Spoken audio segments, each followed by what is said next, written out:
नमस्कार दोस्तों, मेरा नाम डॉक्टर देवाशीष चंद्र है। मैं एक joint replacement as well as joint preservation बचाने वाला सर्जन हूँ। आज का जो ये टॉपिक है वो है बहुत ही इम्पोर्टेंट, फिजियोथेरेपी का क्या इम्पोर्टेंस है आफ्टर एनी सर्जरी और नी या हिप रिप्लेसमेंट सर्जरीज पर।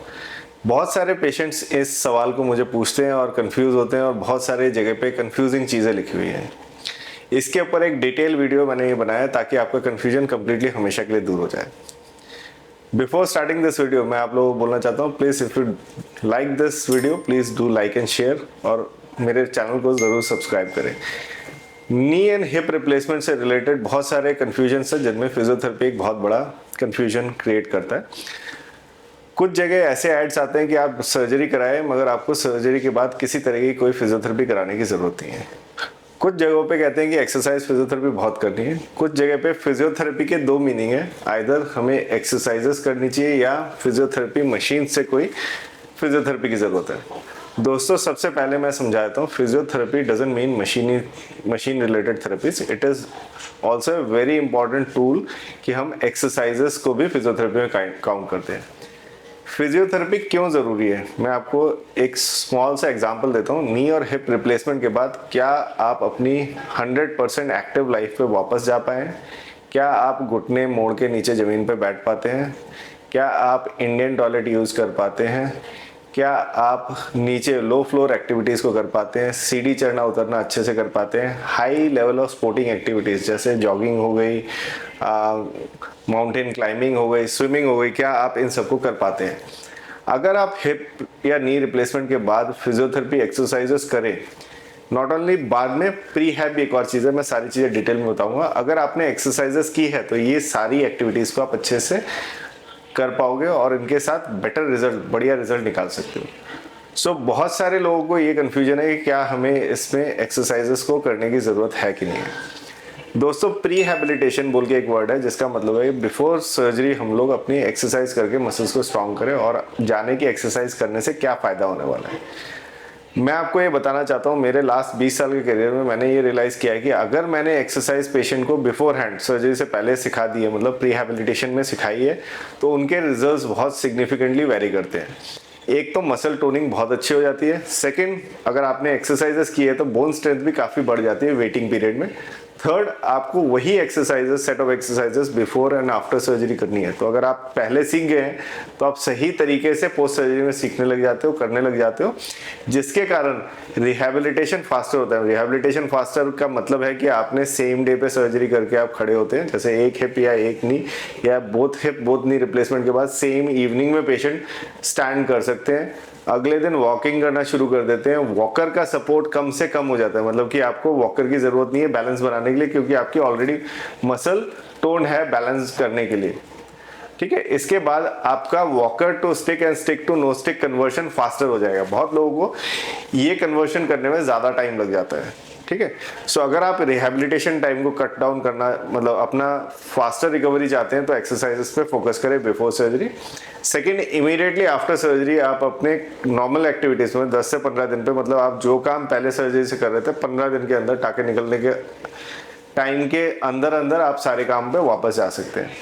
ये नंबर 1 फ़ायदा है अगर हमने रिहैबिलिटेशन पहले किया है, मतलब कि सर्जरी से पहले हमने प्रीहैब करके अपनी बॉडी को रेडी किया है। नंबर 2 फायदा है कि आप एक तो नॉट ओनली फास्टर रिकवरी कर रहे हो, आप बेटर रिकवरी करोगे जो आपके काउंटर पार्ट जिन्होंने बिल्कुल एक्सरसाइज नहीं करी होगी।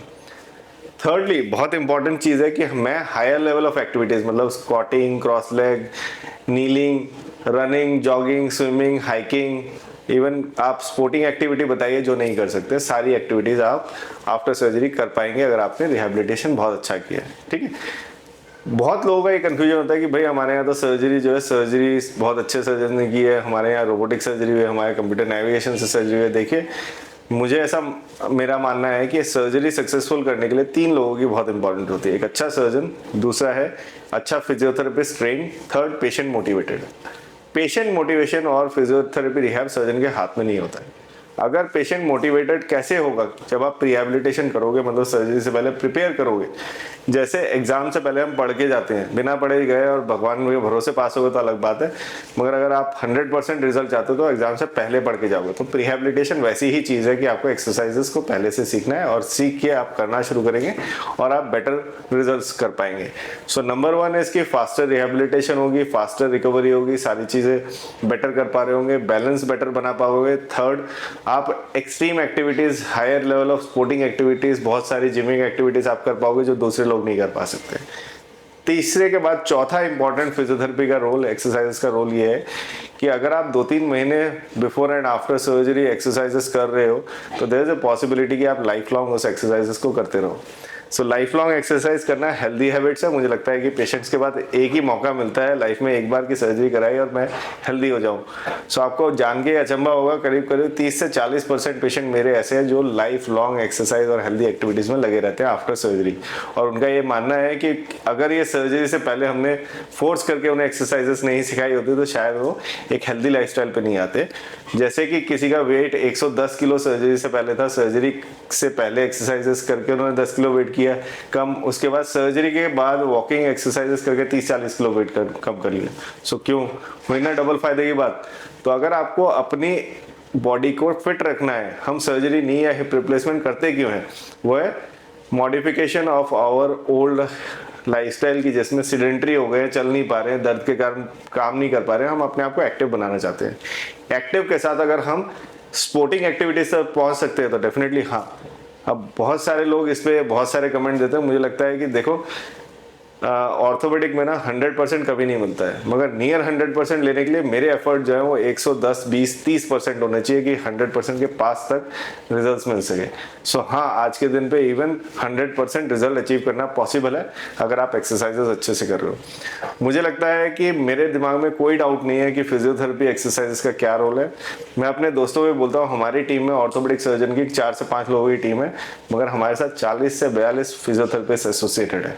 तो आप ये सोचो कि मेरे काम में बहुत इंपॉर्टेंट काम जो है फिजियोथेरेपी एक्सरसाइजेस का है, और इसीलिए हम लोग surgical as well as non surgical patient को ट्रीट कर पाते हैं और बेस्ट रिजल्ट निकाल सकते हैं।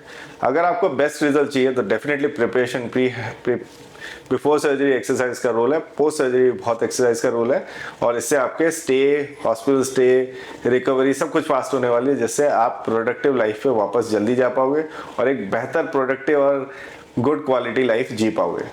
अगर आपको फिजियोथेरेपी से रिलेटेड और भी कोई क्वेरी है तो आप ज़रूर मुझे पूछें, मैं आपके सारे सवालों के जवाब दूंगा। Thanks for watching this video, do like and share and subscribe my channel.